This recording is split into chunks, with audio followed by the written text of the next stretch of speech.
Bonjour et bienvenue sur Faso Diasporama.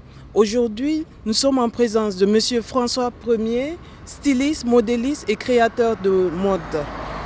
Monsieur François Ier, dites-nous qui vous êtes. Qui est Monsieur François Ier? Oui, je suis François Ier Yamiego, je suis un artiste de Koudougou, je vis en France, bientôt 40 ans. J'ai évolué dans la mode, j'ai évolué dans le stylisme, modélisme. J'ai été fabricant de mode et je suis vraiment, mon métier c'est la mode. Je suis dans la mode en France, ça fait longtemps. Ça fait 40 ans. 40 ans que je suis dans la mode française et fabricant, c'est-à-dire après il y a le stylisme, il y a le modélisme, il y a le fabricant. Fabricant veut dire un chef d'entreprise, c'est-à-dire quelqu'un qui œuvre dans la fabrication. Et parlez-nous un peu de votre carrière professionnelle. Ma carrière professionnelle, elle a débuté en Côte d'Ivoire. J'étais apprenti tailleur. Après la Côte d'Ivoire, j'ai été au Sénégal. Après le Sénégal, je suis venu en France en 78. Et en 78, j'ai fait des études de modélisme, stylisme. Et j'ai travaillé en tant que responsable de production. Après responsable de production, j'ai créé ma marque François Ier en 92 dans le Sentier. Et dites-nous un peu, après 40 ans de carrière, qu'est-ce qui vous a motivé à retourner au pays? Ce qui m'a motivé à retourner au pays est que, vous savez, dans les années 2002-2004, il y a eu la Chine qui est rentrée dans l'OMC. Le textile a pris un coup en France et c'était devenu compliqué de faire de l'expansion.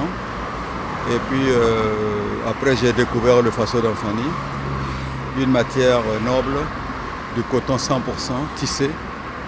Et j'ai estimé que ça serait bien de chercher à faire un retour et de développer cette matière première. Monsieur François Ier, après avoir fait 40 ans en France, est-ce que le retour a été facile pour vous? Oui, c'est vrai que quand on vit dans cette société, une société comme la société européenne, une société organisée, une société où, soi-disant, il y a une certaine liberté, une société où on a passé vraiment 40 ans, une société où on a une famille, des amis, et pour repartir au pays, il fallait avoir beaucoup de motivation et de vision et ce n'était pas aussi facile que ça. Mais quand on a des convictions et quand on dit l'oiseau s'en va mais il revient toujours sur la branche. Mais quand on a des convictions et qu'on est poussé par ses convictions, par ses valeurs, retourner c'est pas facile mais ça devient facile. C'est une question de volonté. Voilà. Monsieur François Ier, comment a été l'accueil au Burkina? Au Burkina, l'accueil, vous savez, hein, quand on arrive de l'étranger, c'est vrai que c'est des frères, mais c'est pas aussi facile.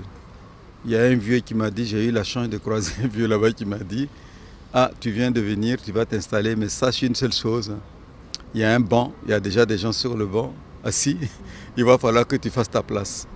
C'est pas facile parce que ceux qui sont sur place, ils ont l'impression que tu viens de prendre leur place. Et puis les gens ne vous connaissent pas, les gens ont l'impression qu'il y a l'esprit de méfiance. Et puis tout marche aussi par réseautage. Donc pour pouvoir s'implanter, il faut repartir avec des bagages. Il faut avoir côté professionnel, être vraiment fort, avoir de l'expérience. Et puis construire le côté moral, et vraiment fort. Et être humble aussi, essayer d'être humble, il ne faut pas se la jouer, se la péter. Et puis voilà, et puis on arrive à s'intégrer, mais ce n'est pas aussi facile, mais quand on veut, on peut. Comment êtes-vous installé au pays?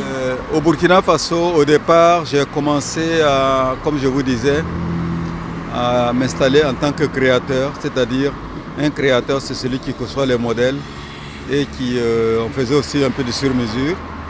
Et à Ouagadougou, j'emploie à peu près 15 personnes. Et actuellement, j'ai essayé de monter une semi-industrie à Koudougou où je vais employer 25 personnes. Là-bas, ça va consister à faire le tissage la teinture, la couture et la recherche et la créativité.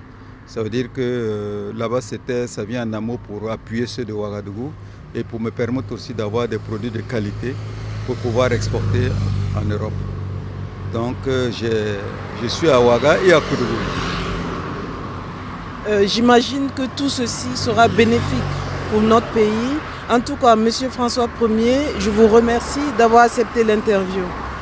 Merci et puis bon vent. Je veux que votre télé, votre démarche et vraiment nous, la diaspora ici, ça nous manquait. Et vraiment c'est quelque chose de formidable. Et ça va permettre actuellement à la diaspora de s'exprimer. Et beaucoup vont montrer leur savoir-faire.